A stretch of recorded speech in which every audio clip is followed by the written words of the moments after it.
26 ವರ್ಷಗಳ ನಂಬಿಕೆ, ಲಕ್ಷಾಂತರ ಸಂತೋಷದ ಮದುವೆಗಳು. ಕನ್ನಡ ಮ್ಯಾಟ್ರಿಮನಿ ಡೌನ್ಲೋಡ್ ಮಾಡಿ. ನನಗೆ ಭಾಳಷ್ಟು ಖೇದಕರ ಇದೆ. ನಾನು ಈ ಘಟನೆಯನ್ನು ಒಟ್ಟಾಗಿ ಖಂಡಿಸ್ತೇನೆ. ಅರಣ್ಯ ಇಲಾಖೆ ಅಧಿಕಾರಿಗಳು ಅಥವಾ ವಾಚ್ಮ್ಯಾನು ಅಥವಾ ಅವರಲ್ಲಿರ್ತಕ್ಕಂಥ ಯಾರು ಸಿಬ್ಬಂದಿಗಳಿದ್ದಾರೆ, ಅವರ ವರ್ತನೆ ಕ್ಷಮಿಸುವಂಥದ್ದಲ್ಲ.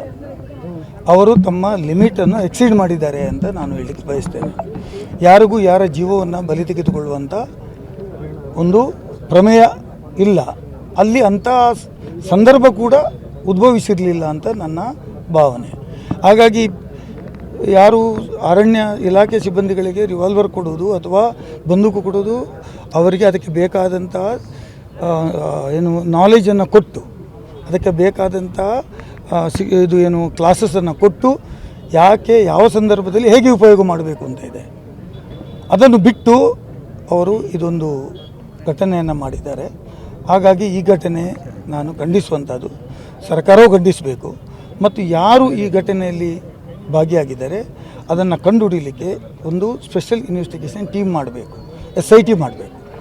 ಯಾಕೆ ನೀವು ಮೆಜಿಸ್ಟ್ರೇರಿಯಲ್ ಇನ್ಕ್ವೈರಿ ಮಾಡ್ತೀರಿ? ಹೌದು, ಮೆಜಿಸ್ಟ್ರೇರಿಯಲ್ ಇನ್ಕ್ವೈರಿ ಮಾಡ್ತೀರಿ, ಅದು ಅಫಿಡವಿಟ್ ಆಗಬೇಕು, ಅದು it will take long time. ನಮ್ಗೆ ಈಗ ಏನು ಬೇಕಾಗಿದ್ದು ಅಂದರೆ, ಅಮಾಯಕ 3 ಜೀವಗಳನ್ನು ಬಲಿ ತೆಗೆದುಕೊಳ್ಳಲಿಕ್ಕೆ ಅರಣ್ಯ ಇಲಾಖೆಯವರಿಗೆ ಅಧಿಕಾರ ಕೊಟ್ಟವರು ಯಾರು? ಯಾಕಾಗಿ ಬಲಿ ತಗೊಂಡ್ರಿ? ಅಲ್ಲಿ ಅಂಥ ಸಂದರ್ಭಗಳು ಏನಿತ್ತು? ಇದನ್ನು ಫೈಂಡ್ ಔಟ್ ಮಾಡಬೇಕಾದ್ರೆ ನನಗೆ ಅನ್ನಿಸ್ತದೆ SIT is the best way of investigation. ಮತ್ತು ನೀವು ಮ್ಯಾಜಿಸ್ಟ್ರೇಟ್ ಇನ್ಕ್ವೈರಿ ಬೇಕಾದರೂ ಮಾಡಿ, ಏನು ಬೇಕಾದರೂ ಮಾಡಿದರೆ ಮಾತ್ರ ಸತ್ತಂಥ ಕುಟುಂಬದವರಿಗೆ ನ್ಯಾಯ ಸಿಗ್ತದೆ ಅಂತ ನನ್ನ ಅಭಿಪ್ರಾಯ. ಅದು ಮಾತ್ರ ಅಲ್ಲ, ಈ ಸತ್ತಂಥ ಕುಟುಂಬದವರಿಗೆ, ಯಾರವರ ಕುಟುಂಬದವರು ಇವತ್ತು ಅಮಾಯಕರ ಕುಟುಂಬ ಇವತ್ತು ಅಬಲೆಯರಾಗಿದ್ದಾರೆ, ತಮ್ಮ ಬ್ರೆಡ್ ವಿನ್ನರ್ಸನ್ನು ಕಳ್ಕೊಂಡಿದ್ದಾರೆ, ತಮ್ಮ ಜೀವನಕ್ಕೆ ಆಧಾರವಾಗಿರೋ ಕಳ್ಕೊಂಡಿದ್ದಾರೆ. ಅವರ ಕುಟುಂಬಕ್ಕೆ ಕನಿಷ್ಠ 1 ಕೋಟಿ ರೂಪಾಯಿ ಕಾಂಪನ್ಸೇಷನ್ನ ಸರ್ಕಾರ ಘೋಷಣೆ ಮಾಡಬೇಕು. ಮತ್ತು 5 ಲಕ್ಷ ಕೊಟ್ಟಿದ್ದೇನೆ ಅಂತ ಹೇಳ್ಬೋದು. 5 ಲಕ್ಷ ಸಾಮಾನ್ಯವಾಗಿ ಮ್ಯಾನ್ಯುವಲಲ್ಲಿ ಕೊಟ್ಟಿರ್ತಕ್ಕಂಥದ್ದು. ಬಟ್ ಇದು ಗಂಭೀರವಾಗಿರ್ತಕ್ಕಂಥ ಘಟನೆ. ಈ ಘಟನೆಯಲ್ಲಿ ಯಾರು ಮೃತರಾಗಿದ್ದಾರೆ ಅವರ ಕುಟುಂಬಕ್ಕೆ ಸಹಾಯ ಮಾಡಬೇಕು, ಅವರ ಕುಟುಂಬಕ್ಕೆ ಒಂದು ನೌಕರಿಯನ್ನು ಕೊಡಬೇಕು. ಮತ್ತು ಯಾರು ಈ ಘಟನೆಯ ಸಂದರ್ಭದಲ್ಲಿ ಕೆಲವರು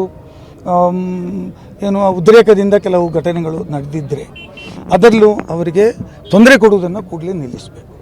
ಇದು ನನ್ನ ಬೇಡಿಕೆ ಇದೆ. ಮತ್ತು ನ್ಯಾಯಸಮ್ಮತವಾದ ತನಿಖೆ SIT ಮೂಲಕನೇ ಆಗಬೇಕು ಅಂತ ಹೇಳುವಂಥದ್ದು ಖಂಡಿತವಾಗಿ ನನಗೆ ಭರವಸೆ ಇದೆ. ಒಂದು ವೇಳೆ SIT ನಡೆದು ತನಿಖೆ ಆದರೆ ಯಾರು ಈ ಕೃತ್ಯ ಮಾಡಿದ್ದಾರೋ ಅವರಿಗೆ ಶಿಕ್ಷೆ ಖಂಡಿತ ಆಗೇ ಆಗ್ತದೆ. ನಾನು ಕೂಡ ನಾಳೆ ವಿಧಾನ ಪರಿಷತ್ತಲ್ಲಿ ಈ ಬಗ್ಗೆ, ಇವತ್ತು ಬೆಳಿಗ್ಗೆನೇ ವಿಧಾನ ಪರಿಷತ್ತಲ್ಲಿ ವಿರೋಧ ಪಕ್ಷದವರು ಈ ವಿಚಾರವನ್ನು ಎತ್ತಿದಾಗ ನಾನು ಹೇಳಿದ್ದೇನೆ, ಇದು SIT ತನಿಖೆ ಆಗಬೇಕು ಮತ್ತು ಅಮಾಯಕರ ಜೀವವನ್ನು ಬಲಿ ತೆಗೆದುಕೊಂಡದಕ್ಕೆ ಕಠಿಣ ಶಿಕ್ಷೆ ಆಗಬೇಕು ಅಂತ ಹೇಳಿದ್ದೇನೆ.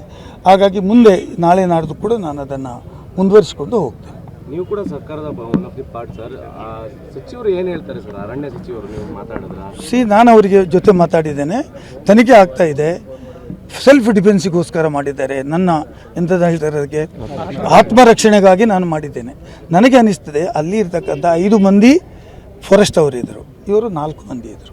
ಇವರು ಇರ್ತಕ್ಕಂಥದ್ದು ಅವ್ರು ಹೇಳುವ ಪ್ರಕಾರ ನಾಡ ಪಿಸ್ತೂಲಿಯನ್ನು ಇತ್ತು ಅಂತ ಹೇಳ್ತಾರೆ. ಅವರು ಎಲ್ಲಿಯೂ ಇವರ ಕಡೆ ಫೈರ್ ಮಾಡಿದ್ದಿಲ್ಲ. What is the rules of the firing? At the end is the last minute job. ನಿಮಗೇನಾದರೂ ಆಯಿತು ಅಂತಾದರೆ 4 ಮಂದಿಯಲ್ಲಿ 3 ಮಂದಿಗೂ ನೀವು ಎಲ್ಲೆಲ್ಲಿ ಸಿಕ್ಕಾಪಟ್ಟೆ ಎಲ್ಲೆಲ್ಲಿ ಹಾಕಬೇಕು ಅಲ್ಲಿ ಹಾಕಿ ಅವ್ರನ್ನ ಕೊಲೆ ಮಾಡ್ತೀರಿ ಅಂತ ಆದರೆ is it not a amounts to murder?